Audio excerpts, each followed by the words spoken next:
जहाँ पे वो ना एडी को इमोशनल ब्लैकमेल कर रही होती है लड़के की, क्या तुम अपनी असली फैमिली के पास नहीं जाना चाहती हो, जो तुम्हारे असली बाप हैं? क्या तुम उनके पास नहीं जाना चाहती हो? क्या तुम्हारा बचपन का सपना ये नहीं था?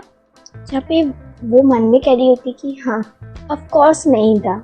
अब जब तुम्हें ड्यूक की फैमिली में रहने का मौका मिला है तो तुम भला एक गरीब अनाथ को अपना बाप क्यों कहोगी, एक्सेप्ट करोगी? हाँ, जहाँ पे वो लड़की ये कह देती कि ड्यूक ली भी तो यही चाहते होंगे कि तुम अपनी असली फैमिली ढूंढ लो। जहाँ एरी हाँ ही बोलने वाली थी उसकी इमोशनल बातों में आकर, वरना वो सोचती है कि क्या, एक मिनट रुको, इसने भी क्या कहा कि ड्यूक ली?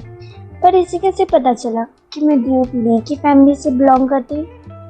अगर मैं ड्यूक ली की गाड़ी से यहाँ आती और उसका सिंबल वो देख लेती तो ऐसा हो सकता था कि उसे पता चले, पर मैं यहाँ पर सर जैरेड की गाड़ी से आई, उनकी गाड़ी को बोरो किया था हमने, तो इसे कैसे पता चला? कहीं ये मेरे पास जानबूझ के तो नहीं? वैसे भी इस बात को कोई सेंस नहीं है कि वो मेरे पास जानबूझ के आए।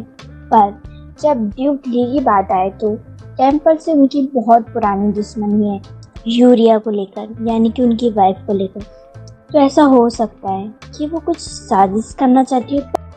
ठीक है, फिर अगर तुम ये खेल खेलना चाहती हो तो इसमें तुम्हारा साथ मैं भी देती हूँ। और अब एरी उसे इमोशनल ब्लैकमेल कर रही होती है कि वैसे ड्यूक बहुत ज़्यादा बीमार रहते हैं, और ड्यूक का नाम सुन के ना वो बहुत ज़्यादा खुश हो जाती है वो लड़की।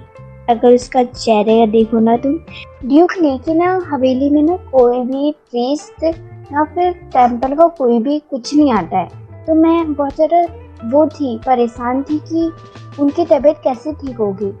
अगर कोई टेम्पल का उन्हें देख लेगा ना तो वो जल्दी ठीक हो सकते हैं, वो बहुत ज़्यादा बीमार रहते हैं कभी कभी। तो मैं ये चाहती हूँ कि क्या आप वो टेस्ट जो भी करना चाहती हो आप होली वाटर के द्वारा, तो वो आप ड्यूक ली की हवेली पे कर सकती हो, जिससे कि आप एक बार ड्यूक ली को भी देख लेंगी।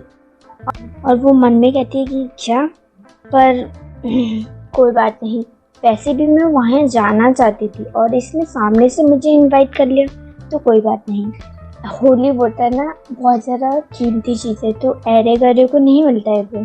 और हमें रात के सीन में हमारी हीरोइन का रूम दिखाया जाता है, जहाँ डॉक्टर उसका इलाज कर रहा होता है, उसके हाथ में पट्टी बांधते हैं। हमारी हीरोइन कहती है कि अब मुझे थोड़ा अच्छा फील हो रहा है। तो इस लड़की ने ना उसकी बात मान ली होती है और वो वहाँ कह रही होती है कि मैं 4 दिन बाद पवित्र जल लेके तुम्हारे पास आ जाऊंगी। पर ना हमारी हीरोइन को उस ग्रे की चिंता हो रही होती है, क्योंकि उसका मूड कुछ ठीक नहीं था। उसने उसकी मतलब डायमंड की लड़ाई हो गई थी ना को लेकर, तो उसका मूड अपसेट था, उसे कुछ गलतफहमी हो गई है। और वो गलतफहमी हमारी हीरोइन ने दूर नहीं की। वो सोच रही है कि सब कुछ सुलझ जाएगा ना तब मैं जाके उससे बात करूँगी।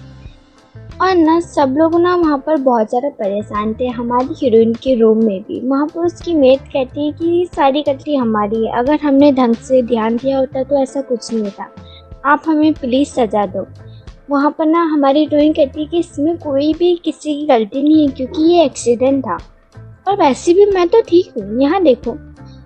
पर ना वहाँ मिस बटलर भी आती है, जो वहाँ कहती है कि नहीं, सारी गलती हमारी ही है, चोट तो चोट होती है, भले आपको दर्द हो रहा हो या ना हो रहा हो, चाहे वो कैसे भी हो।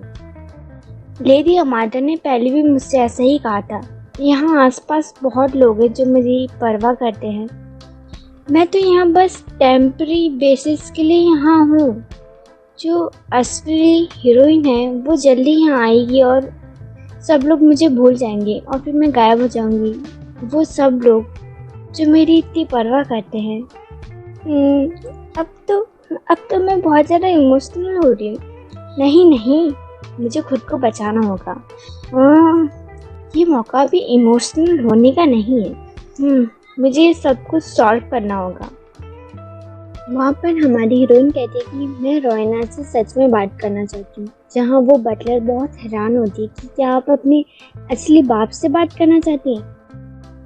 हमारी हीरोइन कहती है कि पता नहीं कि वो सच में है भी या नहीं, पर मैं एक बार कंफर्म ज़रूर करूँगी जब वो 4 दिन के बाद यहाँ आएगी तो। और वो लोग वहाँ पर सोचने लगते हैं कि अब हमें क्या करना चाहिए। ड्यूक ली की हवेली पे ना कोई भी प्रीस्ट आता जाता नहीं है, और जबकि वो यहाँ पर नहीं है, उनके एब्सेंट में कोई प्रीस्ट आ रहा है। शायद वो बहुत ज़्यादा गुस्सा होने वाले हम पे, हमने बहुत बड़ी गलती कर दी।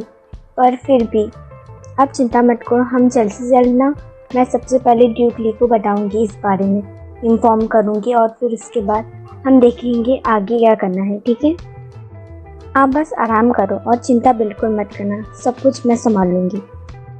और वो सारी मेड को ना बाहर लेके चली जाती है, और डॉक्टर को भी, कि आपको मतलब कि आराम करना चाहिए।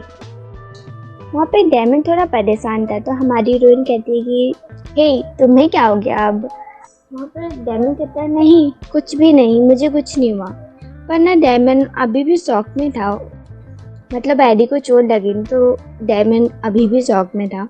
वहाँ डैमन से हमारी हीरोइन कहते कि हे डैमन, क्या अभी भी तुम शॉक पे हो? तुम्हें चिंता करने की जरूरत नहीं है, अब मैं ठीक हूँ और मेरे साथ कभी भी ऐसा नहीं होगा।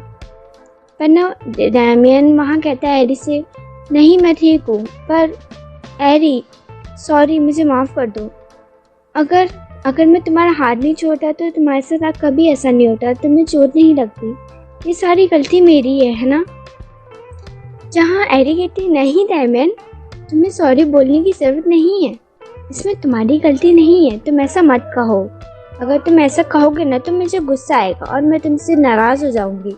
अच्छा डैमन, तो फिर तुम ही बताओ, अगर मैंने तुम्हारा हाथ छोड़ दिया होता और तुम्हें चोट लग जाती तो क्या उसमें सारी गलती मेरी होती? नहीं, ऐसा नहीं हो सकता है, एडी मेरे साथ ऐसा नहीं कर सकती। जहाँ पर ना हमारी हीरोइन कहती है देखा डैमन तुमने, तो इसका मतलब इसमें किसी की भी गलती नहीं है, जो हुआ वो बस एक एक्सीडेंट था, वो तो होना ही था। ठीक है, वो वहाँ पर मन में कहती है कि मैं डैमन की सारी परेशानियाँ दूर करने आई थी, पर मैं उसके लिए एक परेशानी बन गई। अगर मैंने असली हीरोइन की जगह नहीं ली होती तो डैमन को ये सब फेस करना नहीं पड़ता। पर कोई बात नहीं, मैं सब कुछ ठीक कर दूंगी। डैमन, मैं कोको पीना चाहती हूँ। डैमन कहता है क्या कोको? हाँ, कि मुझे ना कुछ दिन पहले ही ना कोको खाना और मीठा खाना ना मना कर दिया था, पर ना अब मुझे बहुत ज़्यादा मन हो रहा है। क्या तुम मेरे लिए ऐसा कर सकते हो? चोरी छुपे क्या तुम मेरे लिए ला सकते हो कोको?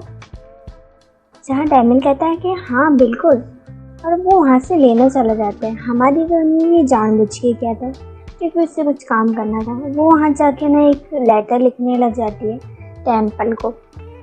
मुझे पूरा यकीन है कि वो यंग प्रीस्टेस मेरे बारे में पहले से जानती है और वो जानबूझ के मेरे पास आई। ठीक है, फिर एक चारा फेंक के देखते हैं कि वो मेरे जाल में फंसती है या फिर नहीं। तो लाइक और कमेंट क्या करो भाई, 50-100 लाइक और कमेंट तो होने चाहिए।